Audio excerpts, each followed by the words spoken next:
où le tout-puissant Mazembe devrait jouer contre Lupopo.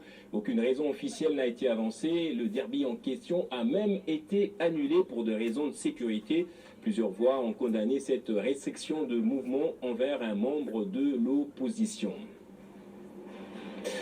Résultat des scrutins du 20 décembre, fraude électorale, détention des machines à voter, bourrage des urnes, la mission d'observation de l'organisation de la société civile pour la paix demande à la CENI notamment de se crédibiliser en sanctionnant les auteurs de tous les cas des bavures comme la SENCO et l'ECC. L'OSPC confirme aussi qu'au regard des résultats de son centre de monitoring, un candidat président a sérieusement pris les larges et ne peut être rattrapé malgré les irrégularités évoquées. Christian Tibet-Koufra.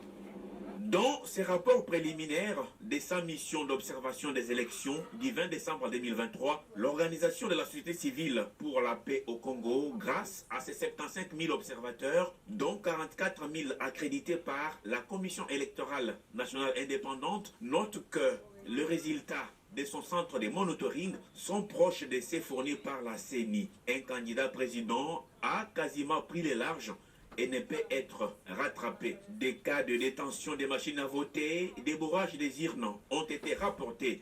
La MOE OSPC invite la justice et la CENI à sanctionner tous les candidats véreux pour question de crédibilité. Elle est même prête à fournir des preuves en cas de besoin. Lorsqu'ils veulent poursuivre, ils peuvent revenir vers la OSPC. Il s'agit de qui là-bas ou aller sur le terrain. Si nous avons cité par exemple tel village ou telle ville, qui est cette autorité qui s'était comportée ainsi, et de poursuivre son travail selon ses compétences. Et nous avons constaté comme vous, et nous présentons à la CENI, nous présentons notre rapport aux instances judiciaires qui t'arrêtent de faire le travail. Mais s'ils veulent gagner la confiance de la population, qu'est-ce que la population attend par rapport aux faits documentés? Mais de sanctionner, de faire le travail en toute indépendance, afin que la population comprenne que nous devons aussi compter sur les instances judiciaires ainsi que d'autres organes qui sont indépendants. L'organisation de la société civile pour la paix au Congo recommande à toutes les parties prenantes d'œuvrer pour un aboutissement heureux de ces processus.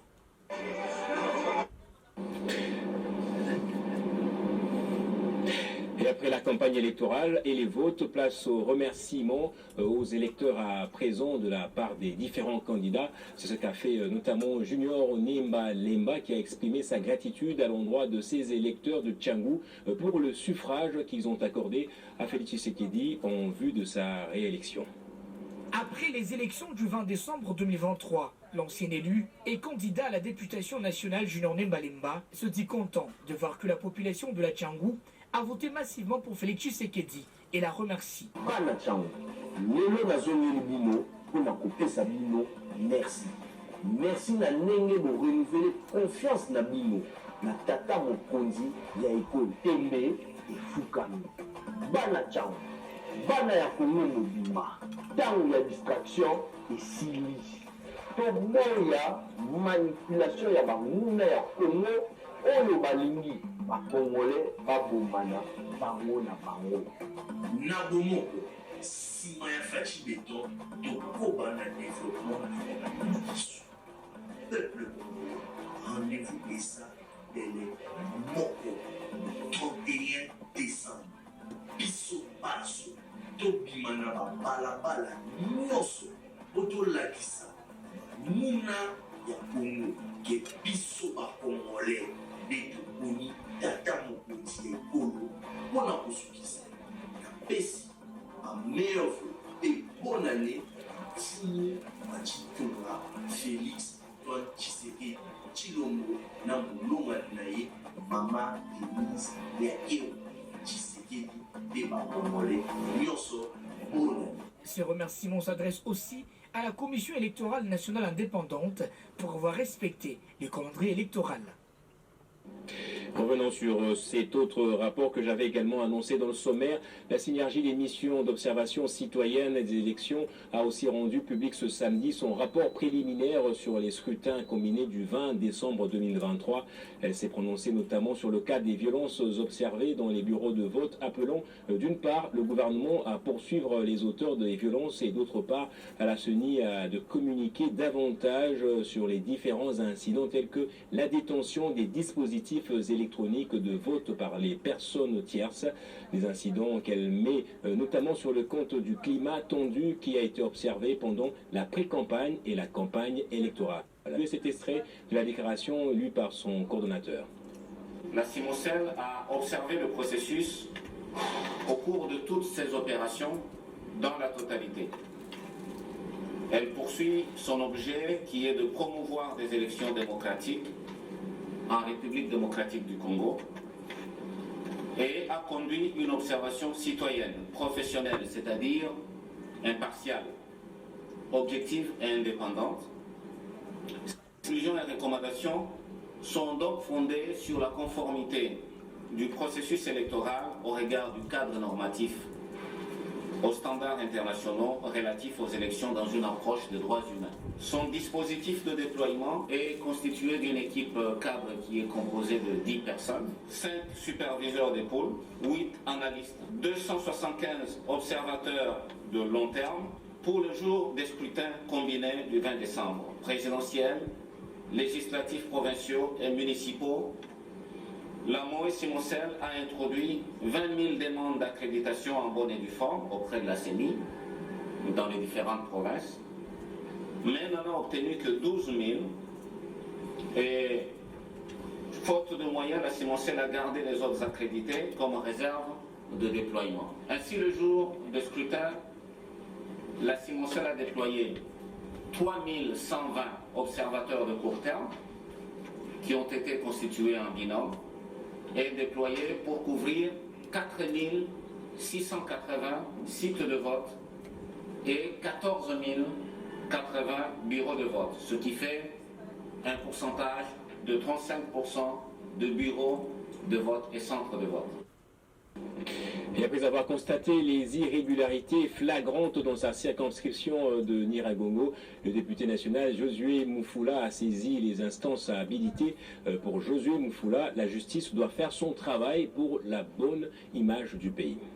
Il ne s'est pas contenté de dénoncer simplement la fraude électorale et les bourrages d'urnes dans sa circonscription électorale de Gomaville et dans les territoires de Nyiragongo en province du Nord Kivu. Josué Mufula, candidat à sa réélection et à la députation nationale, s'est évertué à saisir les instances concernées dans l'organisation des élections libres, inclusives, transparentes et démocratiques. Tour à tour, il s'est rendu à la Commission électorale nationale indépendante, à la présidence de la République, au ministère de l'Intérieur et Sécurité, ainsi qu'à l'Agence nationale des renseignements ANR, détenant les preuves en audio et vidéo pour des actes de flagrance impliquant certains candidats qui ont brillé dans les trafics d'influence et la prise en otage de certains centres de vote. Le Mutoto à Goma ne compte pas à s'arrêter là. Il compte aller jusqu'à la Cour constitutionnelle si jamais la CENI proclamait vainqueur certains présumés malfrats qui ont entaché les processus électoraux par fricotage très grave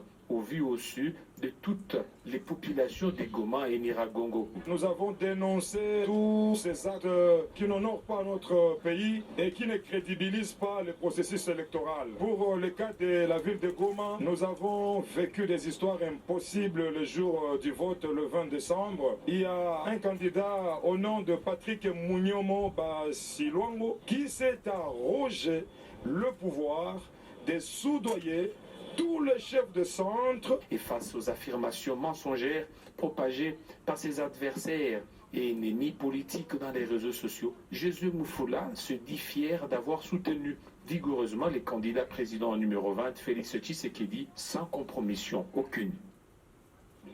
Et une autre dénonciation de la fraude électorale, c'en est pas fini. Au Sud Kivu, la jeunesse légale vivant à Bukavu, Mwenga et Shabunda a décrié les manœuvres de certains partis politiques qui veulent imposer leurs candidats aux législatives nationales et provinciales. Jeunesse légale vivant à Bukavu, Mwenga et Shabunda alertons la communauté internationale et nationale sur les trafics d'influence de certaines autorités morales des partis et regroupements politiques du site Kivu qui voudraient à tout prix agir contre la volonté exprimée par le peuple qui a voté librement ses représentants tant au niveau national que provincial. Il se fait attendre que leurs excellences seraient en train de mener ici et là des démarches pour imposer les candidats alignés par les partis et ou regroupements politiques, bien que n'ayant pas obtenu de voix. Au regard de ce qui précède, nous dénonçons et condamnons avec la dernière énergie ces comportements. Nous prions à toutes ces autorités morales citées de cesser avec ce genre de pratiques et attendre que c'est la CENI qui a le pouvoir de publier les vrais résultats ici des élections libres, démocratiques et transparentes fasse son travail.